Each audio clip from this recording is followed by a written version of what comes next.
Hello दोस्तों, नमस्ते, राम राम। मैं हूं अमित चौधरी। स्वागत है आपका अपने यूट्यूब चैनल अमित सर जी के में। तो आज मेरी जो सिविक्स है, पॉलिटिकल साइंस है, क्लास 6 के लास्ट चैप्टर चल रहे हैं। ठीक है, और आज खत्म कर दूंगा मैं। ठीक है, छोटे छोटे चैप्टर रह रहे हैं जो कि गांव में रोजगार और शहर में रोजगार के बारे में जानेंगे। यहाँ से क्वेश्चन बहुत कम उठते हैं, पर लेकिन मैंने सोचा कि पढ़ाई देता हूँ। ठीक है, छोड़ना क्या है इसमें। ठीक है, तो सीधे चलते हैं हम थोड़ा आपको कंटेंट ये बता देता हूँ कौन कौन से कंटेंट में आज हम क्लास के अंतर्गत पढ़ेंगे। कंटेंट पहले देख लेते हैं थोड़ा। किसान जो गांव में रोजगार, एम्प्लॉयमेंट इन द विलेज के अंतर्गत। ठीक है, ये क्या इसमें क्या कंटेंट होगा, खेती फार्मिंग कैसी होती है, किसानों के प्रकार कौन कौन से हैं, अन्य पैसे कौन कौन से होते हैं हमारे किसानों के। ठीक है, गांव में जो रोजगार होते हैं, मछुआरों के बारे में थोड़ा सा जानेंगे। ठीक है, इस क्लास के अंतर्गत तो पढ़ते हैं। भारत के गांव में अधिकतर लोगों का पेशा कृषि होता है। यहाँ से क्वेश्चन उठा है कि गांव में रोजगार क्या होता है, सबसे महत्वपूर्ण सबसे प्रमुख क्या होता है, तो वो कृषि होता है। खेती बाड़ी के अलावा गांव में लोग कुछ अन्य काम भी कर लेते हैं।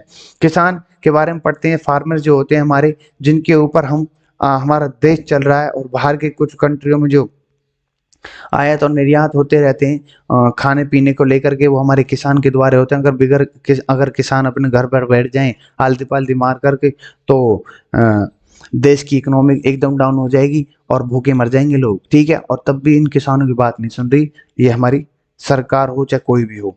ठीक है, किसान फार्मर, भारत के किसानों को 3 प्रकार में बांटा गया है।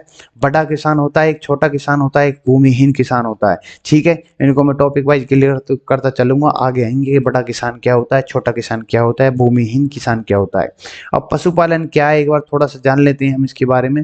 पशुपालन, एनिमल हस्बेंड्री। ठीक है, अतिरिक्त आय के लिए कुछ किसान पशुपालन भी करते हैं। ठीक है, अपनी आय के लिए, अपना रोजगार है। गाय गाय भैंस जो पाल कर उनका दूध निकालते हैं और उनको बेचते हैं। ऐसे किसान दूध को अक्सर सहकारी समिति को बेच देते हैं। कुछ पास के शहरों में दूध बेचने चले जाते हैं, और कुछ किसान मुर्गी पालन भी करते हैं। ठीक है, ये पैसे होते हैं गांव में।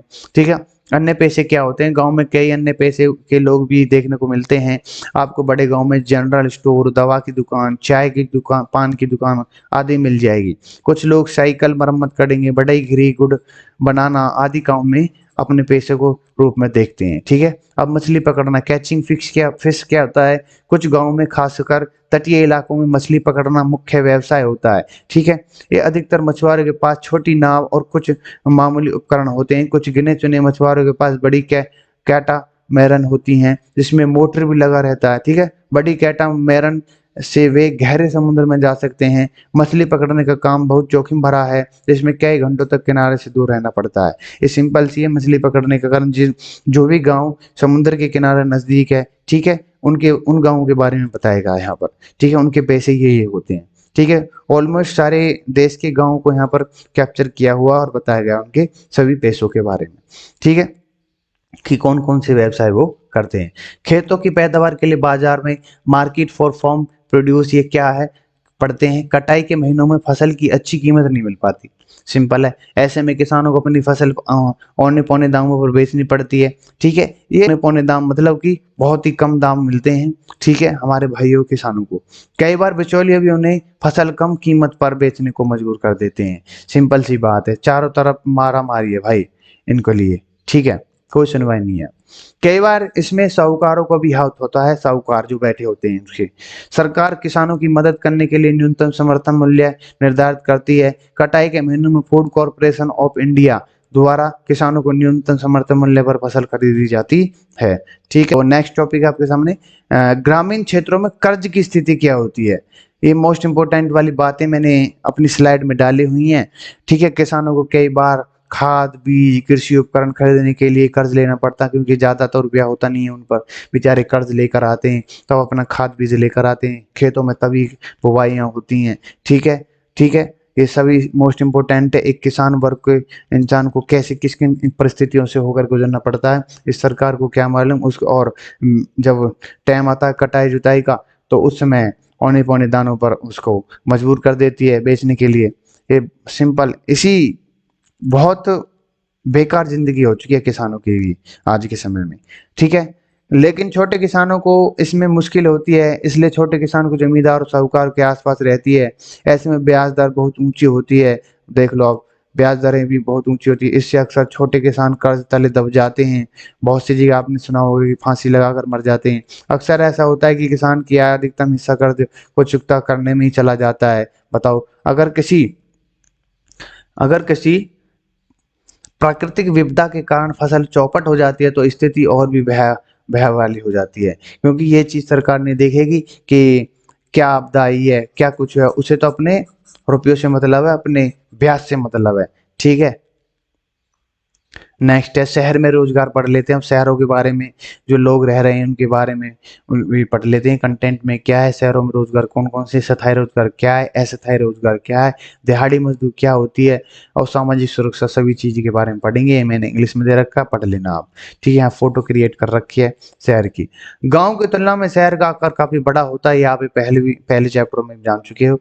गाँव की आबादी अगर हजारों में होती है तो शहर की आबादी लाखों में होती है। कई बड़े शहरों की आबादी तो करोड़ों में भी हो सकती है।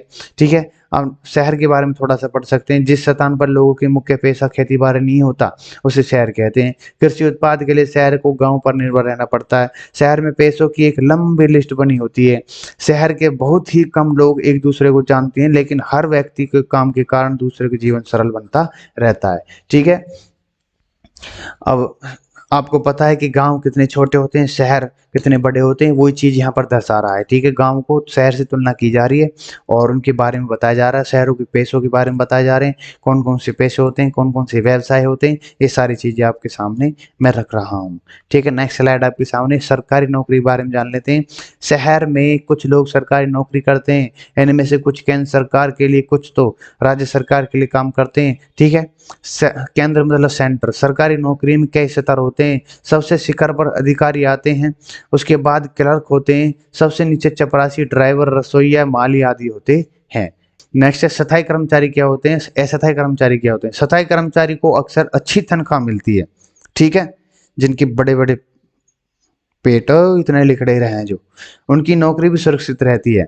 और लेकिन अस्थायी कर्मचारी को ऐसी सुविधा नहीं होती, उनके बेचारा इनके पेट ही ना हो, उनके आत्मा सूखी रहे बिल्कुल।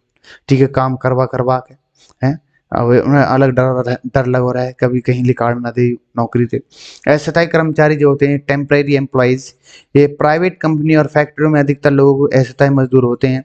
इनमें से अधिकतर को काम के अनुसार पारिश्रमिक मिलता है। इसे समझने के लिए एक बड़ कपड़ा फैक्ट्री के मजदूर को उदाहरण लेते हैं। अब मैं कपड़ा मजदूर के बारे में बताऊंगा। यह व्यक्ति फैक्ट्री में एक सिलाई मशीन पर काम करता है। एक व्यक्ति है जो जो फैक्ट्री उसमें सिलाई का काम कर रहा है, इसका काम है कपड़ों की सिलाई करना। हर दिन में 12 घंटे काम करता है, देख लो 12 घंटे। और परिपाटी के अनुसार अधिकतर देशों में 8 घंटे काम करना होता है। इससे अधिक घंटे काम करने में थकान हो जाती है। इस व्यक्ति को काम तभी मिलता है, अब देख लो तुम 12 घंटे मरेगा, और कहीं पता हो कि नौकरी छूट भी सके ना भी छूट सके। ठीक है, रुपया मिल भी सके ना भी मिल सके। जब फैक्ट्री के पास कपड़े का ऑर्डर आता है तो इस आदमी को कई महीने बिना काम के बैठना पड़ता है, और ऐसे में इसकी आय जीरो हो जाती है। कुछ समय जब काम आता है, फैक्ट्री हेड जैसे ने बुला ले कि हाँ आ जाओ, काम आ गया है, और अपना काम शुरू। ठीक है, जो ये अस्थायी वाले की बात कर रहा हूँ मैं आपको। ठीक है, जब काम है तब फैक्ट्री ने बुलाकर काम करा लिया और रुपये दे दिए। फिर उसके बाद जो काम नहीं है तो अपना घर बैठेगा बेचारा वो। ठीक है, उसकी आय हुई जीरो। ऐसी फैक्ट्रियों में बड़ी ही भयावह स्थिति होती है। काम करने की जगह तंगी होती है, रोशनी कम आती है, और ताजी हवा आने वाली कोई रास्ता नहीं होता। शहरों में तो बिल्कुल ही ताजा ना मिले। मजदूरी भी बहुत कम मिलती है। यदि कोई मजदूर शिकायत करता है तो उसे नौकरी से निकाल दिया जाता है, हाथ धोना पड़ता है बेचारे को। हर जगह, चाहे शहर हो, गाँव हो, मजदूर हो, किसान हो, इनको तो बेचारे को मरना ही पड़ता है। इन मजदूरों को सामाजिक सुरक्षा नहीं मिलती, जैसे पेंशन है, स्वास्थ्य सेवाएं, छुट्टियां हैं, ये सारी चीजें कोई मतलब ही नहीं है। ठीक है, और जो स्थायी मजदूर है वहां के तो एक फोन मारेगा, सर आज नहीं आएगा, कोई दिक्कत नहीं। लेकिन प्राइवेट वाले बेचारे ने, अस्थायी जो मजदूर है उसने कह दिया तो तेरी आज की दिहाड़ी कटेगी, कल से मत आना। बहुत सी चीजें देखने को मिलती है बेचारे को। दिहाड़ी मजदूर सुन लो आप, डेली वेज वर्कर जो होते हैं, उनकी संख्या तो और भी अधिक है। जिन लोगों के पास कोई हुनर नहीं होता, ठीक है, उन पर कोई हाथ का दस्तकार नहीं है, कुछ भी नहीं आता, उन्हें दिहाड़ी मजदूरी में काम करना पड़ता है। आपको कई शहरों में लेबर चौक मिल पाएगी। आप अपने जो भी शहर के आसपास है वो लेबर चौक को देखते होंगे। ठीक है, वहां पर भीड़ लगी होती है। ठीक है, लेबर वालों की। ठीक है, यह वह जगह है होती है जहां सुबह सुबह सैकड़ों मजदूर काम की तलाश में आकर बैठते जाते हैं। वे कोई भी काम करने को तैयार रहते हैं। कोई निर्माण स्थल पर काम कर रहा है या किसी ट्रक का सामान लादना हो या नीली नाली साफ करनी हो, या इन मजदूरों को महीनों के कुछ दिनों पर काम मिला पाता है। ठीक है, इनमें अधिकतर दूर दराज के एक इलाकों से काम तलाश में आते हैं। दुकानदार, फेरी वाले, रेहड़ी वाले, सेवा प्रदाता जो हजामत, ट्यूशन, अकाउंट, डॉक्टर, ये सभी इंपॉर्टेंट है आपके सामने। हाँ, इसी के साथ मेरी ये दोनों क्लास मतलब कि आज और अभी पॉलिटी या पॉलिटिकल साइंस का 6th क्लास समाप्त होती है। आशा करता हूँ यहाँ से क्वेश्चन एक दो क्वेश्चन पूछेंगे, पैसों के व्यवसाय के बारे में पूछेंगे, कौन कौन से व्यवसाय वो आप अच्छी तरीके से जानते हो। आपकी जड़ को मैंने मजबूत कर दिया है। नेक्स्ट मिलते हैं और 7th क्लास के चैप्टरों में चलेंगे। ठीक है, आपको बेस जो है बहुत अच्छे तरीके से मैं समझा चुका हूँ। तो इसी के साथ मेरी क्लास को लाइक शेयर सब्सक्राइब करते रहो। ठीक है, मेरी पॉलिटिकल साइंस जो इसका 6th क्लास कंप्लीट हो चुकी है। ठीक है, नमस्ते, राम राम।